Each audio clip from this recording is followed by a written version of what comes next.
The truth about gang stalkers.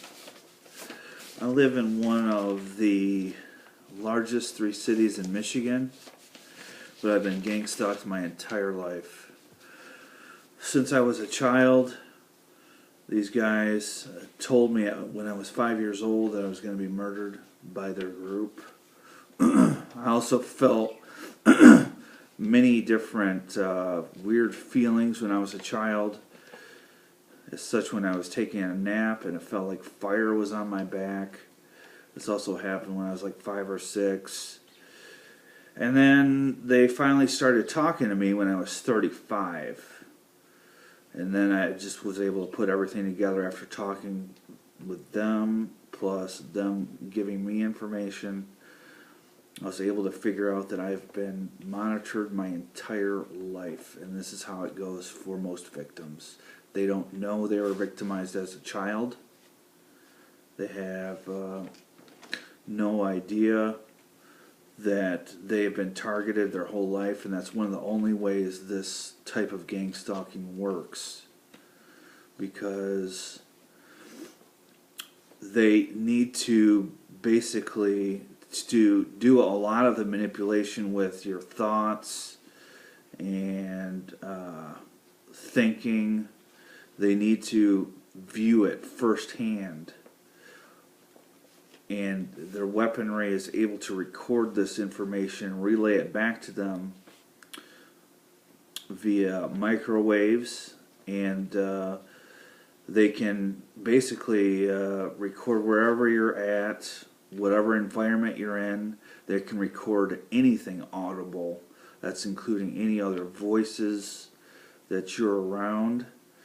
And they can even send smells into your nose. I'm not exactly sure how they do that, but specific smells which are not even around me are sometimes shot into my nose, so I inhale and can smell something like you would smell like rotting pumpkins. Just weird smells. And they also have the ability to take your sense of smell. There's rare times that I can smell anything or taste anything at all, even when I'm eating food that is full of spices. And I should definitely be able to taste that, and I have no sense of taste most times.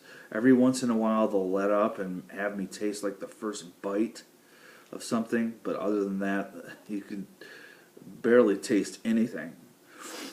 But I knew also growing up that I was having pains in different parts of my body that were unexplainable. I know quite a bit about medicine and anatomy, and my mother's a nurse, and so I know a lot from her input, that these pains were unexplainable. They were unexplainable pains that I was having, usually in my abdomen or in my kidney area, and they were totally unexplainable. But once the group started talking to me, I was feeling the same pains that I had felt before. So I know that these guys have been following me forever, since the beginning of my life. I also took a trip to Europe back in 2008 and visited 26 different cities in Europe, and I was having frequent spells where I was blacking out. And this is just prior to them speaking to me, and I was unable to recollect what I had done and where I was at times, even though I knew exactly where I was because I had good maps. But it was just a state of confusion and almost like being in a stupor or a coma, semi-coma. And they just have all different ways to confuse you and to make you black out in a sense. And you don't even know what you're doing, and people have told me about things I did, and I have no recollection of it at all. But one of the other things they've done is I started my own social work company, and that's what I did for a long time. And these guys basically put ideas in my head to make me quit that career and go on to something else. But I realized looking back on it now, I should have never quit that. It was just because I was looking at it incorrectly, and there's no way I should have quit that. And it was a very profitable business, and I was a very good social worker. I would get calls all the time from people who wanted me to take their cases on, and I just put that all to the side. These guys are, the best way to describe it is they send you into a downward spiral. They want nothing good for you at any point in time ever. These are the meanest individuals you could ever hear of. And they're also very weak individuals. They do this from miles away from where you're at. I almost call them internet warriors because they have that same mentality where they want to cyber stalk you, and they're doing more than cyber stalking, but it's just a way to describe it, and talk down to you, and if they did any of this to somebody's face, they would be knocked out, number one, number two, possibly murdered. And that none of them have the balls to do this stuff to your face, because like I said, if they did, they would be taken care of rather quickly. But there's also times during my youth and when I was a teenager where I had blackout spells that were totally unexplainable, and there was no reason, even throwing up just out of the blue. Just for no reason whatsoever other than cause problems, make messes. And this is the same thing they've done since they started talking to me. That's why I'm able to relate what happened to me earlier in my life to what's going on now.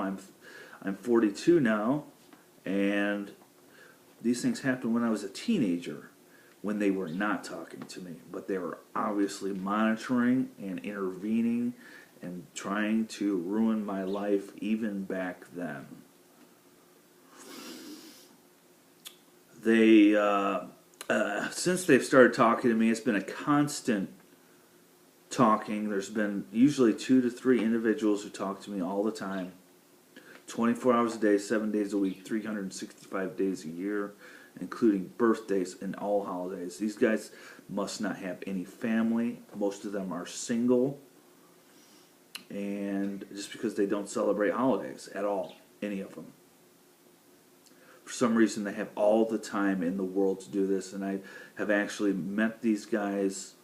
One time they followed me into a store, their entire group, well, not the entire group, but some of the group, and most of them are younger guys, probably in their 20s to even the teens. But I'll get more into that later. Since they've talked to me, I have not been able to hold a job at all since I've been 35. I have not been able to work one day because I am constantly exhausted from these bodily injuries they've created and this constant talking, which takes all of my attention and concentration away. There's no, some days I can't even concentrate on what I have in my hand or in my pockets of my pants, because these guys don't give anything back. They don't let you get your bearings straight. It's a constant downward spiral, and these guys want the worst for you in every way. That's the way gangstalking works. It's just the meanest, most vile, and what I say is the most weak way to treat another human being. And these guys are not that intelligent. I'll get more into that later. But this is something that occurs. This is a real phenomenon. Gangstalking is for real. It really happens. It's really happened to me. That's why I'm able to give such a... And it's been going on my entire life. I also lost my house. I was unable to work. I had a house in Florida, and I was unable to keep it or make payments because I could not work. So I lost that house to foreclosure. Have not been able to have my own place to live. Have had to live with my parents since they started talking to me. almost 10 years ago. And this has been a real burden on my life. And that's from what I read online from other victims who sound like they're really being gang stalked, which is in minority. Most people think they're being gang stalked, but they are not. And I'll get more into that later. There's a few ways to tell if you're really being gang stalked or not. But one other thing I wanted to say is these guys often, like I said, they talk to me all day long. It's distinct voices. You can tell by the differences in their voices who they are, and just I was able to pair the voices with these guys that followed me one time into a Target, and were acting very strange around me, and I just knew it was them, and they spoke to me then, and I was able to put their voices together with who they really are, and I'll get more into their descriptions later. But these guys have repeatedly told me they're going to put me into a coma and then kill me, and because I did not commit suicide when they ordered me to, and I won't do that for them, because these guys don't deserve even to be listened to by anyone on earth.